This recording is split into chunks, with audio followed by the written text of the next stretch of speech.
Bueno, con ese acercamiento a la transición, yo me pregunto a veces, ¿qué piensas tú cuando has escuchado, como todos, críticas tan acerbas, yo creo que tan injustas también, descalificando lo que fue la transición por parte de algunos partidos políticos de reciente creación, en donde se dice, bueno, aquello fue una componenda, aquello fue un trágala y aquello, en fin, es una historia vergonzosa, cuando para muchos la transición es uno de los hechos colectivos de los que podemos sentirnos más orgullosos los españoles. A mí me parece que, primero, que son unos ignorantes sin paliativos, que desconocen por completo.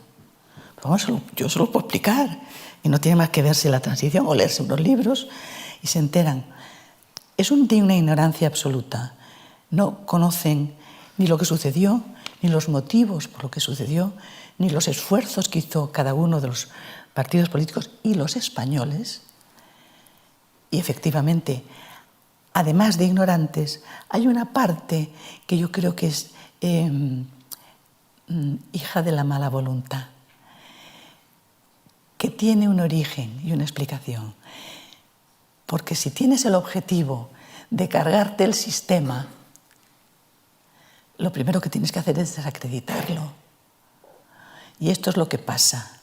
Es decir, quien quiere cargarse el sistema democrático en el que vivimos ahora, lo primero que tiene que hacer es desacreditar lo que ellos llaman despectivamente el régimen del 78. Pero los españoles deberían saber de dónde venimos, lo que hemos hecho, que es un proceso que ha sido estudiado en el mundo entero, que está, yo he ido, nosotros, Elías y yo, pues he hablado yo siempre, como siempre. Es una cosa, pero en fin, hemos ido a muchos países para explicar las cosas, a muchos países. Y este es un proceso que se estudió. Luego ya hubo muchas más transiciones, pero esta fue objeto de admiración en el mundo entero, porque no existía antecedente de una transición. La transición es el paso de un régimen político a otro.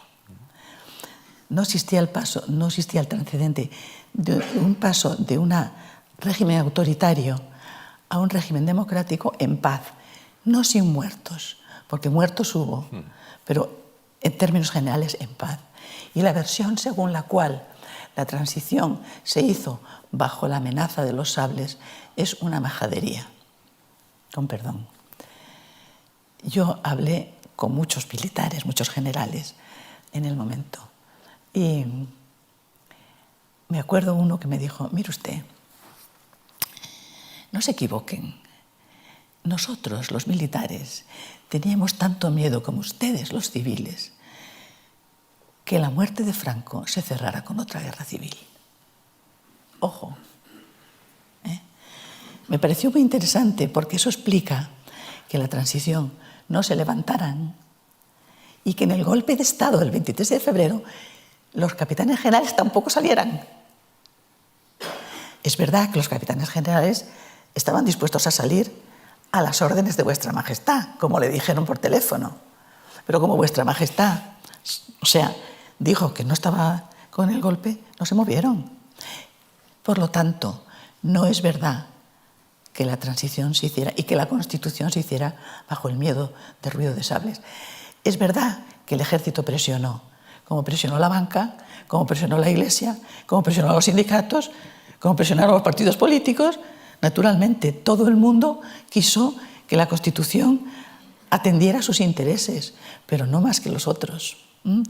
De manera que la transición, efectivamente, es el periodo más honroso de la historia contemporánea de España, sin ninguna duda. Y el que lo desprecie solo demuestra ignorancia, fundamentalmente, o a la fe.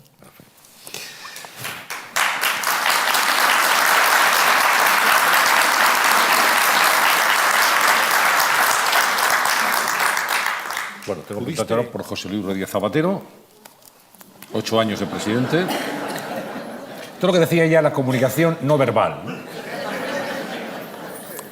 Vamos a ver. Vamos a ver. José Luis Rodríguez Zapatero ha tenido cosas buenas. Ha aprobado la ley de matrimonio homosexual, ha aprobado la ley de dependencia, pero ha hecho una cosa de la que siempre se lo reprocharé, siempre. Por una razón de estrategia política, de táctica política, José Luis Rodríguez Zapatero, junto con Pascual Maragall, en el año 2003, cuando no había pasado todavía los atentados del 11M, estaban seguros de que José María Aznar repetiría y ganaría las elecciones de 2004. Y entonces decidieron elegir, tal cual, un elemento que desestabilizara al gobierno de Aznar, supuestamente el que iba a ganar las elecciones. ¿Qué? Un estatuto nuevo de autonomía en Cataluña. Estatuto que los de Convergencia y Unión no estaban interesados en absoluto.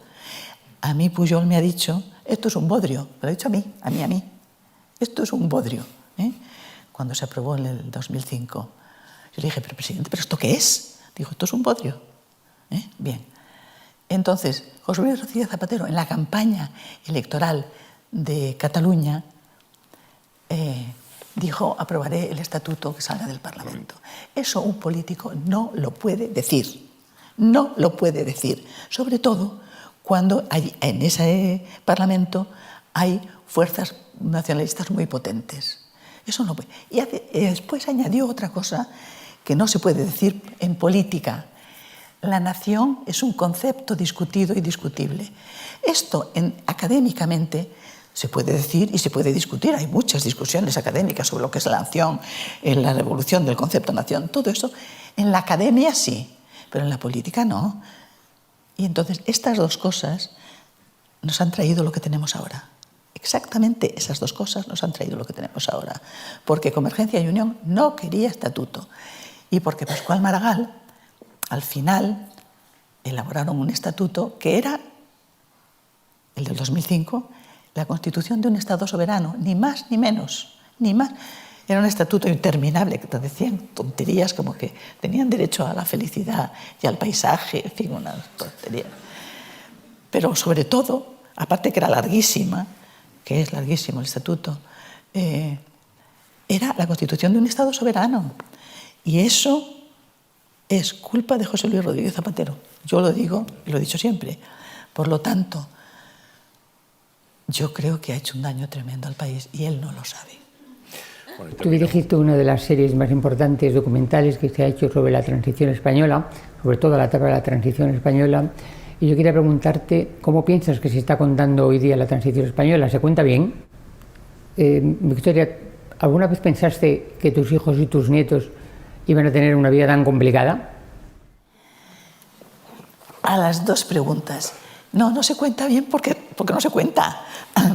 Se tergiversa la historia con voluntad de falsear, ¿eh? O sea, yo no... Con toda intención. El que tiene información, con toda intención, y el que no tiene información, porque es un ignorante. Y luego, nunca pensé que las siguientes generaciones vivirían peor que la nuestra. Nunca jamás lo pensé. Pero efectivamente, a igualdad de años, padres e hijos, igualdad de profesión y trabajo equivalente, la situación económica de nuestros hijos es infinitamente peor que la nuestra. Yo cuando tenía 35 años vivía como una reina, era periodista. Mi hijo, que tiene 38 ahora, no vive como un rey y es periodista. No, efectivamente, este es un nuevo problema. Y lo malo es que el panorama que yo veo en Europa y en Estados Unidos no me permite ser nada optimista, nada optimista. Pero quiero pedirte lo que tú crees que más le hace falta en este momento a la sociedad española. ¿Qué sería? Pues fíjate, yo lo he estado pensando y yo es que no tengo más que una cosa, educación. Porque claro, la educación es información, es educación moral, es código ético, es código cívico, es El respeto. es código político. Yo no tengo más que una receta: educación, buena educación. Y ahí cabe todo. Si estuviéramos bien educados, en el sentido amplio de la palabra, esto sería un paraíso. Pero me temo que no lo estamos.